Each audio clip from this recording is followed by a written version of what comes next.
বাংলাদেশের সমস্ত পণ্য রপ্তানি বন্ধ করতে হবে। বাংলাদেশের জিহাদিরা হুঁশিয়ার, এই বাংলাদেশের হিন্দু ভাই আমরা জীবই না, এই বাংলাদেশের হিন্দু ভাই আমরা জীবই না। হিন্দু বৌদ্ধ খ্রিস্টান পুলিশ বিএসএফ সিআরপিএফ আন্দোলন চলছে হত্যাকারীদের বিরুদ্ধে ভারতবর্ষের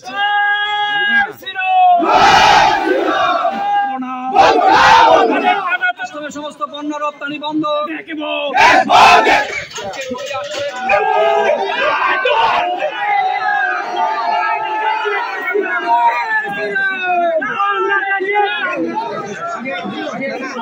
এই যে বিক্ষোভ দেখালেন এটার কারণটা কি? আপনারা দেখেছেন গত পরশুদিন চট্টগ্রামে আমাদের সনাতনী সমাজের ঐতিহাসিক সমাবেশের পর বাংলাদেশের হিন্দু জোটের নেতা ব্রহ্মচারী চিন্ময় দাস প্রভুকে বেআইনিভাবে গ্রেপ্তার করা হয় এবং গতকালকে তার জামিনকে নামঞ্জুর করে দেওয়া হয়। এবং আমরা দেখেছি গত 5 তারিখের পর থেকে এবং গত দীর্ঘদিন ধরে বাংলাদেশের মধ্যে হিন্দুদের উপর জামাতপন্থী মৌলবাদীরা নৃশংসভাবে আক্রমণ সংঘটিত করছেন। বাংলাদেশের মন্দির ভাঙছে, মূর্তি ভাঙছে, মানুষের বাড়িঘর ভাঙছে, হিন্দুদের উপর নির্মম অত্যাচার বাংলাদেশের মধ্যে সংঘটিত হচ্ছে।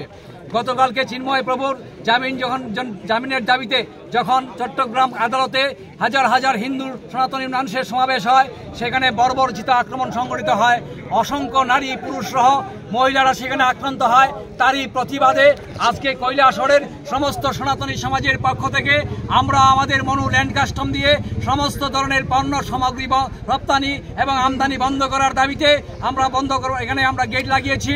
সমস্ত সনাতনী সমাজের পক্ষ থেকে ভারতবর্ষের হিন্দুদের স্বার্থে যে সরকার আছে সেই সরকারের যিনি প্রধান নরেন্দ্র মোদীর কাছে আমরা আহ্বান রাখবো যে বাংলাদেশের সাথে আমাদের সমস্ত বাণিজ্যিক সম্পর্ক, সমস্ত কূটনৈতিক সম্পর্ক বন্ধ করে দেওয়ার জন্য